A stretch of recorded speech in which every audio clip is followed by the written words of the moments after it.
जय श्री हरि विष्णु जय। माँ लक्ष्मी दोस्तों, भाद्रपद मास में आने वाली पूर्णिमा को भाद्रपद पूर्णिमा कहते हैं और इस दिन भगवान विष्णु के श्री सत्यनारायण रूप की पूजा की जाती है। और आज हम आपको भाद्रपद पूर्णिमा व्रत की पूजा विधि और व्रत कथा सुनाने जा रहे हैं। दोस्तों, इस दिन जो भी विधि विधान से इस व्रत कथा को सुनता है और बताए गए अनुसार पूजा अर्चना करता है, उन्हें भगवान विष्णु एवं माता लक्ष्मी की विशेष कृपा प्राप्त होती है। दोस्तों, इस व्रत से जीवन में व्याप्त सभी प्रकार के मानसिक और शारीरिक कष्ट दूर हो जाते हैं। इस व्रत में भगवान विष्णु एवं माता लक्ष्मी की पूजा का विधान होता है। भाद्रपद मास की ये पूर्णिमा अपने आप में विशेष महत्व रखती है, तो भगवान विष्णु एवं माता लक्ष्मी का नाम लेते हुए शुरू करते हैं। मनोकामना पूरी करने वाली व्रत कथा और पूजा विधि। दोस्तों, वीडियो में आगे बढ़ने से पहले अगर आप भी भगवान विष्णु एवं माता लक्ष्मी की कृपा अपने जीवन में पाना चाहते हैं, तो इस वीडियो को लाइक करके के कमेंट में जय श्री हरि विष्णु जय माँ लक्ष्मी लिखना न भूले। दोस्तों, इस बार 29 सितंबर शुक्रवार के दिन भाद्रपद पूर्णिमा है और इसी दिन स्नान दान और व्रत रखा जाएगा। भूलकर भी पूर्णिमा के दिन नाखून, बाल इत्यादि नहीं काटने चाहिए। किसी प्रकार का नशा इत्यादि नहीं करना चाहिए और न ही इस दिन घर में अशुद्ध भोजन बनना चाहिए। भगवान को केवल शुद्ध सात्विक चीजों का भोग लगाना चाहिए। पूर्णिमा तिथि प्रारंभ होगी 28 सितंबर गुरुवार की शाम 6:50 से और समाप्त होगी 29 सितंबर शुक्रवार की दोपहर 3:27 पर, क्योंकि 28 सितंबर को सूर्यास्त के बाद पूर्णिमा तिथि प्रारंभ हो रही है। इसलिए 28 सितंबर को पूर्णिमा का ना तो स्नान किया जाएगा, ना ही इस दिन दान किया जाएगा, ना व्रत रखा जाएगा। इसलिए आप बिना कंफ्यूज हुए 29 सितंबर को ही व्रत रखें। 29 सितंबर शुक्रवार को सूर्योदय सुबह 6:21 पर, सूर्यास्त शाम 6:13 पर ब्रह्म मुहूर्त, जो कि सुबह पूजा पाठ के लिए उत्तम रहता है। सुबह 4:45 से 5:33 पर रहेगा। अभिजीत मुहूर्त सुबह 11:53 से 12:41 तक रहेगा। इस समय आप श्री सत्यनारायण भगवान की कथा पढ़ या सुन सकते हैं। अमृत काल शाम 7 बजे से 8:26 के बीच रहेगा, जिस समय आज चंद्र देवता की पूजा करके अपना व्रत खोल सकते हैं। ध्यान रखें, राहु काल सुबह 10:30 से दोपहर 12 बजे तक रहेगा। नियमों के अनुसार राहु काल को अशुभ मुहूर्त में गिना जाता है। ऐसे में राहुकाल के समय किसी नए काम की शुरुआत करना या किसी भी शुभ कार्य को करने से बचना चाहिए। 29 सितंबर शुक्रवार को चंद्रोदय शाम 6:23 पर रहेगा।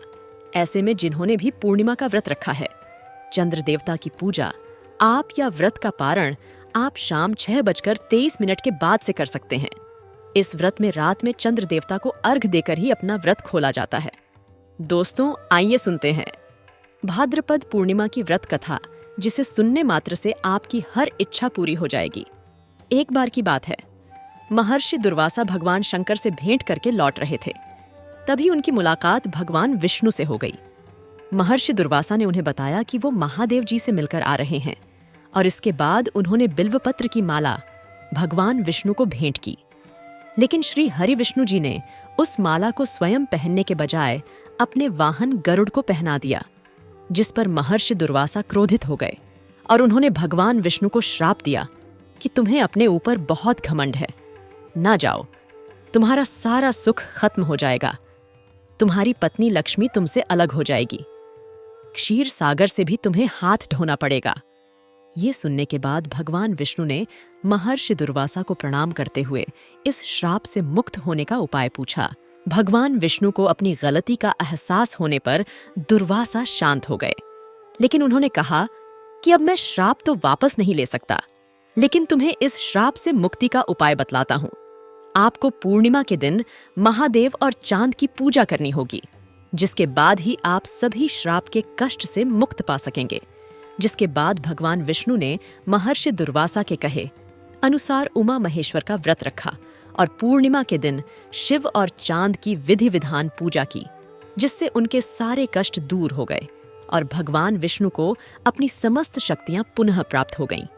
आइए अब आपको सुनाते हैं दूसरी व्रत कथा।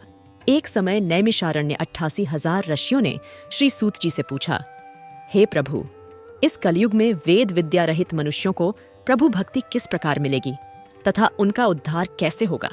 इसलिए हे मुनिश्रेष्ठ, कोई ऐसा व्रत कहिए जिससे थोड़े समय में पुण्य प्राप्त होवे तथा मनवांछित फल मिले। ऐसी कथा सुनने की हमारी इच्छा है। सर्वशास्त्र झाता सूत जी बोले, हे वैष्णवों में पूज्य, आप सबने सर्व प्राणियों के हित की बात पूछी है। अब मैं उस श्रेष्ठ व्रत को आप लोगों से कहूंगा जिस व्रत को नारद जी ने लक्ष्मी नारायण से पूछा था। एक समय योगीराज नारद जी दूसरों के हित की इच्छा से अनेक लोकों में घूमते हुए मृत्युलोक में आ पहुंचे। वहां बहुत योनियों में जन्मे हुए। प्रायः सभी मनुष्यों को अपने कर्मों के द्वारा अनेक दुखों से पीड़ित देखकर सोचा कि किस यत्न के करने से निश्चय ही इनके दुखों का नाश हो सकेगा। नारद ऐसा मन में सोचकर विष्णुलोक को गए।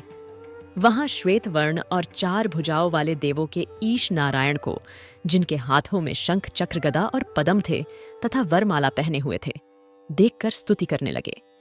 हे भगवान, आप अत्यंत शक्ति से संपन्न हैं। मन तथा वाणी भी आपको नहीं पा सकती। आपका आदि मध्य और अंत नहीं है।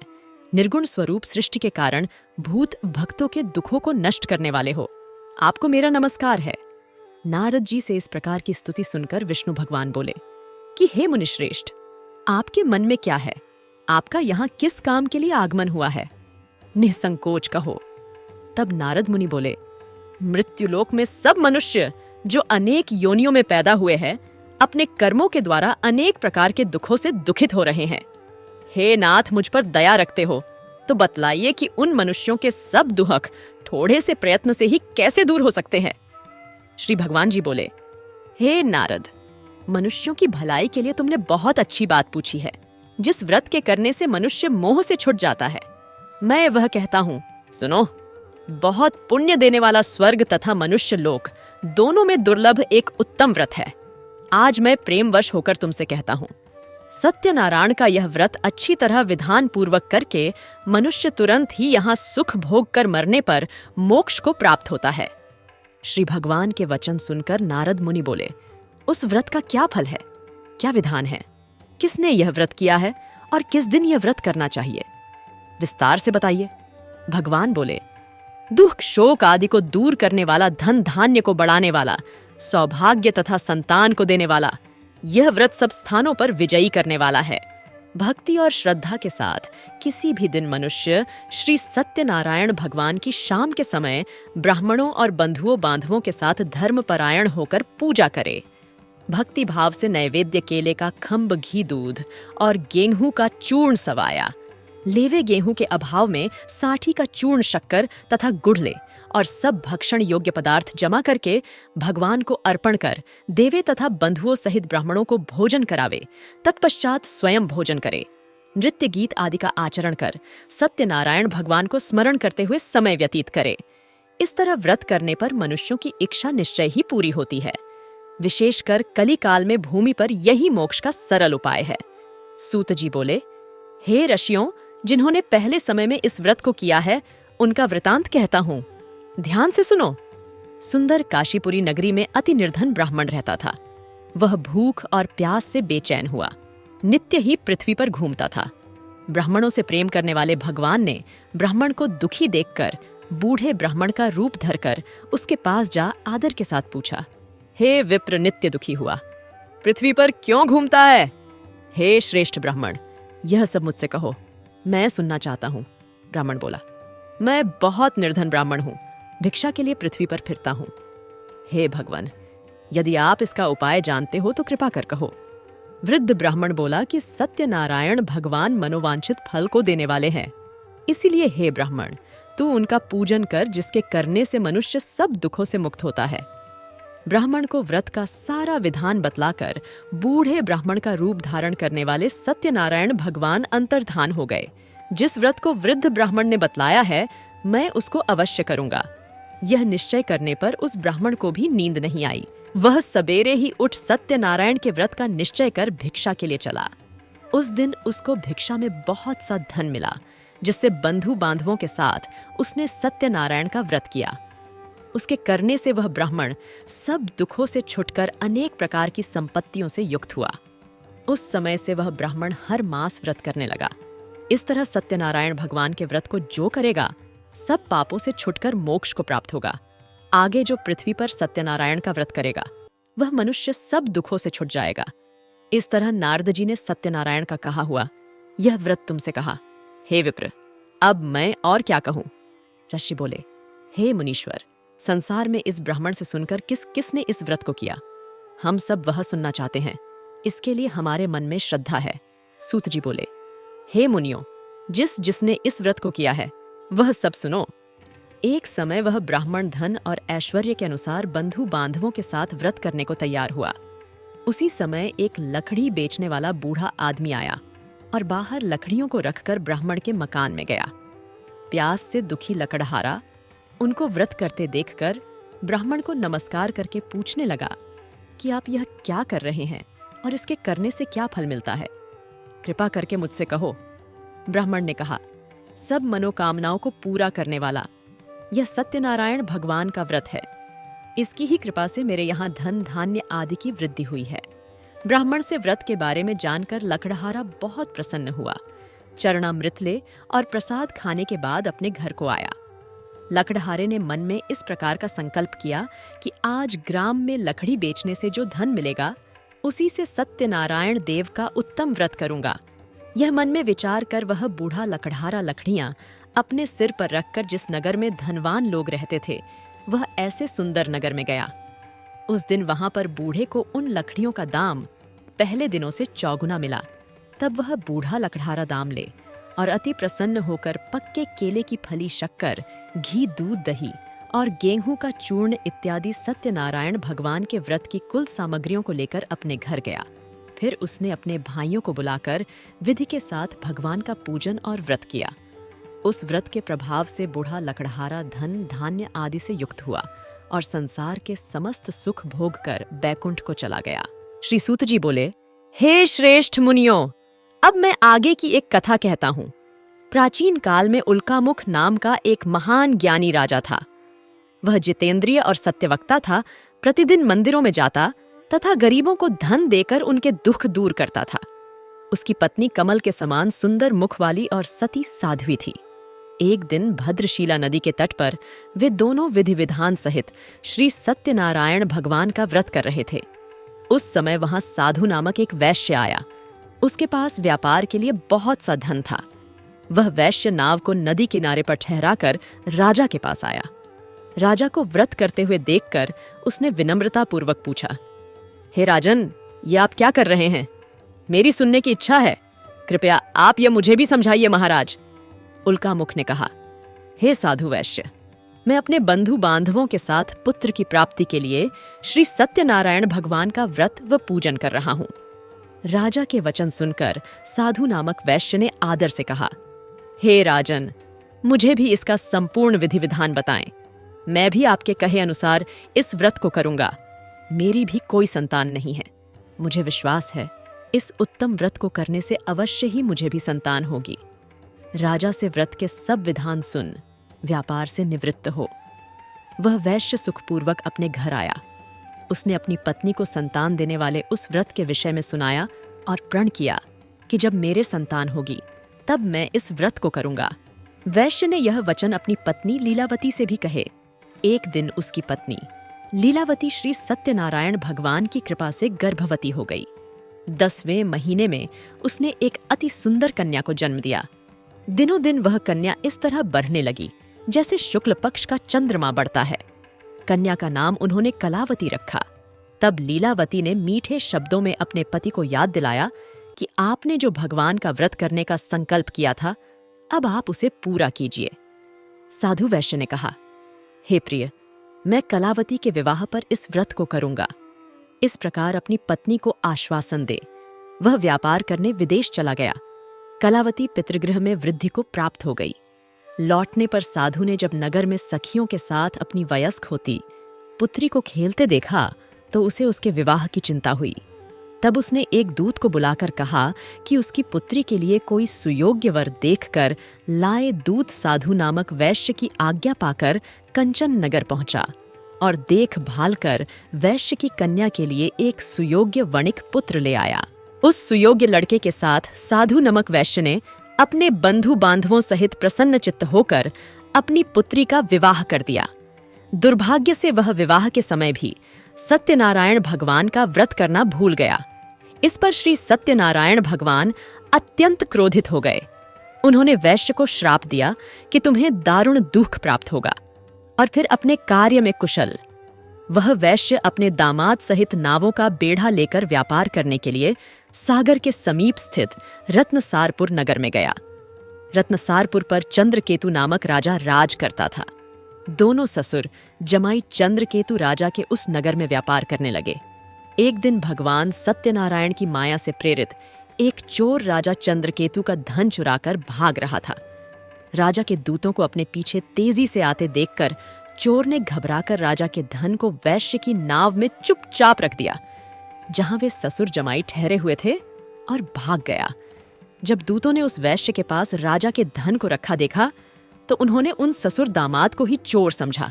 वे उन ससुर दामाद दोनों को बांध कर ले गए और राजा के समीप जाकर बोले, आपका धन चुराने वाले ये दो चोर हम पकड़ कर लाए हैं, देखकर आज्ञा दें।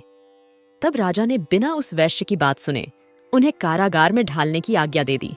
इस प्रकार राजा की आज्ञा से उनको कारावास में ढाल दिया गया तथा उनका सारा धन भी छीन लिया गया। सत्यनारायण भगवान के श्राप के कारण उस वैश्य की पत्नी लीलावती व पुत्री कलावती भी घर पर बहुत दुखी हुई। उनका सारा धन चोर चुरा कर ले गए। मानसिक व शारीरिक पीड़ा तथा भूख प्यास से अति दुखी हो भोजन की आस में कलावती एक ब्राह्मण के घर गई। उसने ब्राह्मण को श्री सत्यनारायण भगवान का व्रत विधिपूर्वक करते देखा। उसने कथा सुनी तथा श्रद्धापूर्वक प्रसाद ग्रहण कर रात को घर आई। माता ने कलावती से पूछा, हे पुत्री, तू अब तक कहाँ रही? मैं तेरे लिए बहुत चिंतित थी। माता के शब्द सुन कलावती बोली, हे माता, मैंने एक ब्राह्मण के घर श्री सत्यनारायण भगवान का व्रत होते देखा है और मेरी भी उस उत्तम व्रत को करने की इच्छा है। माता ने कन्या के वचन सुनकर सत्यनारायण भगवान के पूजन की तैयारी की। उसने बंधुओं सहित श्री सत्यनारायण भगवान का पूजन व व्रत किया और वर मांगा कि मेरे पति और दामाद शीघ्र ही घर लौट आएं। साथ ही विनती की कि हे प्रभु, अगर हमसे कोई भूल हुई हो तो हम सबका अपराध क्षमा करो। श्री सत्यनारायण भगवान इस व्रत से प्रसन्न हो गए। उन्होंने राजा चंद्रकेतु को स्वप्न में दर्शन देकर कहा, हे राजन, जिन दोनों वैश्यों को तुमने बंदी बना रखा है वे निर्दोष हैं। उन्हें प्रातः ही छोड़ दो। उनका सब धन जो तुमने अधिग्रहित किया है लौटा दो, अन्यथा मैं तुम्हारा राज्य, धन, पुत्रादि सब नष्ट कर दूंगा। राजा से ऐसे वचन कहकर भगवान अंतर्ध्यान हो गए और फिर प्रातः काल राजा चंद्रकेतु ने दरबार में सबको अपना स्वप्न सुनाया और सैनिकों को आज्ञा दी कि दोनों वैश्यों को कैद से मुक्त कर दरबार में ले आए। दोनों ने आते ही राजा को प्रणाम किया। राजा ने कोमल वचनों में कहा, हे महानुभावों, तुम्हें अज्ञानतावश ऐसा कठिन दुख प्राप्त हुआ है। अब तुम्हें कोई भय नहीं है, तुम मुक्त हो। इसके बाद राजा ने उनको नए नए वस्त्राभूषण पहनवाए तथा उनका जितना धन लिया था उससे दुगना लौटाकर आदर से विदा किया। दोनों वैश्य अपने घर को चल दिए। सूतजी ने आगे कहा, वैश्य ने यात्रा आरंभ की और अपने नगर को चला। उनके थोड़ी दूर आगे बढ़ने पर दंडी वेशधारी श्री सत्यनारायण भगवान ने उसकी परीक्षा लेने हेतु उससे पूछा, हे वैश्य, तेरी नाव में क्या है? अभिमानी वणिक हंसता हुआ बोला, हे दंडी, आप क्यों पूछते हैं? क्या धन लेने की कामना है? मेरी नाव में तो बेल के पत्ते भरे हैं। वैश्य के ऐसे वचन सुनकर दंडी वेशधारी श्री सत्यनारायण भगवान बोले, तुम्हारा वचन सत्य हो। ऐसा कहकर वे वहां से चले गए और कुछ दूर जाकर समुद्र के तट पर बैठ गए। दंडी महाराज के जाने के पश्चात वैश्य ने नित्य क्रिया से निवृत्त होने के बाद नाव को ऊंची उठी। देखकर अचंभा किया तथा नाव में बेल पत्ते आदि देखकर मूर्छित हो जमीन पर गिर पड़ा। मूर्छा खुलने पर अति शोक करने लगा। तब उसके दामाद ने कहा, आप शोक न करें, यह दंडी महाराज का श्राप है, अतः हमें उनकी शरण में ही चलना चाहिए, वही हमारे दुखों का अंत करेंगे। दामाद के वचन सुनकर वह वैश्य दंडी भगवान के पास पहुंचा और अत्यंत भक्तिभाव से पश्चाताप करते हुए बोला, मैंने जो आपसे असत्य वचन कहे थे उनके लिए मुझे क्षमा करें। ऐसा कहकर वह शोकातुर हो रोने लगा। तब दंडी भगवान बोले, हे वणिक पुत्र, मेरी आज्ञा से ही बार बार तुझे दुख कष्ट प्राप्त हुआ है। तू मेरी पूजा से विमुख हुआ है। तब उस वैश्य ने कहा, हे भगवान, आपकी माया को ब्रह्मा आदि देवता भी नहीं जान पाते। तब मैं मूर्ख भला कैसे जान सकता हूं? आप प्रसन्न होइए, मैं अपनी क्षमता अनुसार आपकी पूजा करूंगा। मेरी रक्षा कीजिए और मेरी नौका को पहले के समान धन से परिपूर्ण कर दीजिए। उसके भक्ति से परिपूर्ण वचन सुनकर श्री सत्यनारायण भगवान प्रसन्न हो गए और उसकी इच्छानुसार वर देकर अंतर्ध्यान हो गए। तब ससुर दामाद दोनों ने नाव पर आकर देखा कि नाव धन से परिपूर्ण है। फिर वह विधि विधान से भगवान सत्यनारायण का पूजन कर साथियों सहित अपने नगर को चला। जब वह अपने नगर के निकट पहुंचा, तब उसने एक दूत को अपने घर भेजा।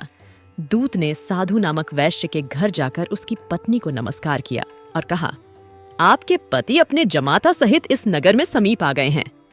लीलावती और उसकी कन्या कलावती उस समय भगवान का पूजन कर रही थीं। दूत का वचन सुनकर साधु की पत्नी ने बड़े हर्ष के साथ सत्यनारायण भगवान का पूजन पूर्ण किया और अपनी पुत्री से कहा, मैं अपने पति के दर्शन को जाती हूँ, तू पूजन पूर्ण कर शीघ्र आ जाना। परंतु कलावती पूजन एवं प्रसाद छोड़कर अपने पति के दर्शन के लिए चली गई।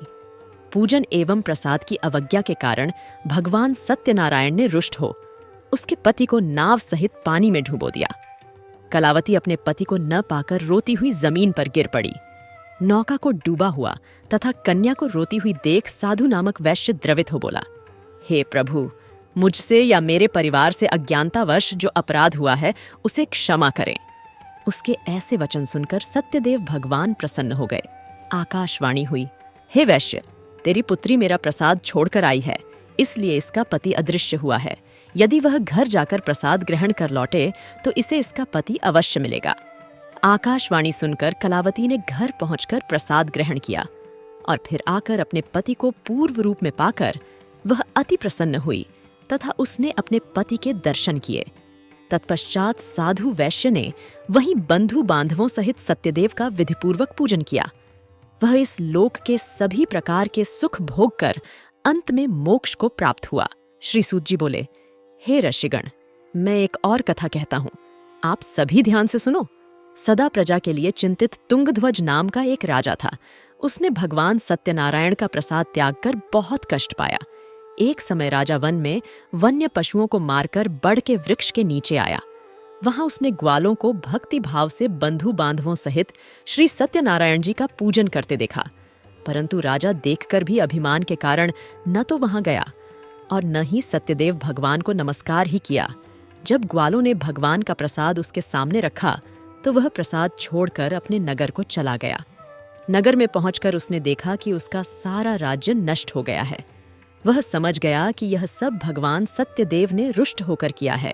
तब वह वन में वापस आया और ग्वालों के समीप जाकर विधिपूर्वक पूजन कर प्रसाद ग्रहण किया तो सत्यनारायण की कृपा से सब कुछ पहले जैसा ही हो गया और लंबे समय तक सुख भोग कर मरणोपरांत वह मोक्ष को प्राप्त हुआ, जो मनुष्य इस श्रेष्ठ दुर्लभ व्रत को करेगा। श्री सत्यनारायण भगवान की कृपा से उसे धन धान्य की कोई कमी नहीं होगी। निर्धन धनी और बंदी बंधनों से मुक्त होकर निर्भय हो जाता है। संतानहीन को संतान प्राप्त होती है तथा सब इच्छाएं पूर्ण कर अंत में वह बैकुंठ धाम को जाता है। अब उनके बारे में भी जानिए जिन्होंने पहले इस व्रत को किया। अब उनके दूसरे जन्म की कथा भी सुनिए। शतानंद नामक वृद्ध ब्राह्मण ने सुदामा के रूप में जन्म लेकर श्री कृष्ण की भक्ति एवं सेवा कर बैकुंठ प्राप्त किया। उल्कामुख नामक महाराज राजा दशरथ बने और श्री रंगनाथ का पूजन कर मोक्ष को प्राप्त हुए। साधु नाम के वैश्य ने धर्मात्मा व सत्य प्रतिज्ञ राजा मोरध्वज बनकर अपने पुत्र को आर्य से चीरकर बैकुंठ धाम प्राप्त किया। महाराज तुंगध्वज स्वयंभू मनु बने। उन्होंने बहुत से लोगों को भगवान की भक्ति में लीन कराकर बैकुंठ धाम प्राप्त किया। लकड़हारा अगले जन्म में गुह नामक निषाद राजा बना, जिसने राम के चरणों की सेवा कर अपने सभी जन्मों को संवार लिया। तो दोस्तों, इस तरह भाद्रपद पूर्णिमा की व्रत कथा समाप्त होती है। प्रेम से बोलो जय श्री हरि, विष्णु जय मां लक्ष्मी। तो दोस्तों, आपको हमारी वीडियो कैसी लगी हमें कमेंट में जरूर बताइएगा। साथ ही वीडियो को लाइक करके चैनल को जरूर सब्सक्राइब कर ले। जय श्री हरि विष्णु जय माँ लक्ष्मी।